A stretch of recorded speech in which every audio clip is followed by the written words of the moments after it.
ನನಗೊಮ್ಮೆ ಒಬ್ಬ ಗೈನಕಾಲಜಿಸ್ಟ್ ತುಂಬ ಚೆನ್ನಾಗಿ ಹೇಳಿದ್ರು ಅದನ್ನು. ನಿಮ್ಮ ಹತ್ರ ನಾನು ಯಾಕೆ ಕಳಿಸ್ತೇನೆ, ಎಲ್ಲ ರಿಪೋರ್ಟ್ಗಳು ನಾರ್ಮಲ್ ಇರುತ್ತೆ, ಆದರೂ ಕೂಡ ಮಕ್ಕಳು ಆಗ್ತಾ ಇರೋದಿಲ್ಲ, ಆದರೂ ನಿಮ್ಮ ಹತ್ರ ಯಾಕೆ ನಾನು ಕಳಿಸ್ತೇನೆ ಅಂತ ಹೇಳಿದ್ರೆ, ಅವರು 3-4 ವರ್ಷಗಳ ಕಾಲ ಮಗು ಬೇಡ ಮಗು ಬೇಡ ಮಗು ಬೇಡ ಮಗು ಬೇಡ ಅನ್ನೋ ಒಂದು ಯೋಚನೆನ ತಮ್ಮ ದೇಹಕ್ಕೆ ಪಾಸನ್ ಮಾಡಿರ್ತಾರೆ. ಸೊ ಮಗು ಮಾಡ್ಕೊಳ್ತೀನಿ ಅಂತ ಹೊರಟಾಗ ಆ ದೇಹ ಮತ್ತೆ ಅದನ್ನು ಅರ್ಥ ಮಾಡ್ಕೋಬೇಕು. ಮಗು ಬೇಕು ಮಗು ಬೇಕು ಮಗು ಬೇಕು ಮಗು ಬೇಕು. ನೀವು 4 ತಿಂಗಳು ಅಂದ್ರಲ್ಲ, ಅದಕ್ಕೆ ನಾನು 4 ಸರ್ತಿ ಹೇಳಿದ್ದೇನೆ ಅದನ್ನು.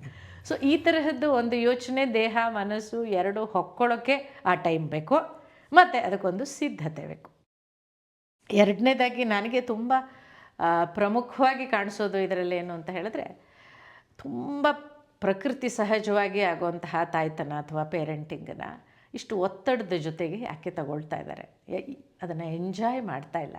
ಅದೊಂದು ನನ್ನ ಮಟ್ಟಿಗೆ it is a divine process, ಸೃಷ್ಟಿಕ್ರಿಯೆ ಅಂತ ಅನ್ನೋದು. ಅದರಲ್ಲಿ ಎಷ್ಟು ಸಂತೋಷ ಮತ್ತು ಆನಂದ ಎಲ್ಲವೂ ಇರಬೇಕು. ಅದಕ್ಕೆ ಬದಲಾಗಿ ಆ ಜಾಗದಲ್ಲಿ ಆತಂಕ ಮತ್ತು ಇನ್ನೊಂದು ಖಿನ್ನತೆ ಮತ್ತು ಸ್ಯಾಡ್ನೆಸ್ ಸೇರಿಕೊಂಡಿರುತ್ತೆ. ಸೊ ಇದನ್ನೆಲ್ಲ ನೋಡುವಾಗ ಒಂದು ಪ್ರೀ ಕನ್ಸೆಪ್ಷನ್ ಕೌನ್ಸಲಿಂಗ್ ಮಾಡಿಬಿಡ್ಬಹುದಾ ಅಂತ ಅನಿಸುತ್ತೆ ನನಗೆ. ಆ್ಯಸ್ ಎ ಕೌನ್ಸಿಲರ್ ನನಗೆ ಅನಿಸೋದು ಹಾಗೆ ತಾನೆ.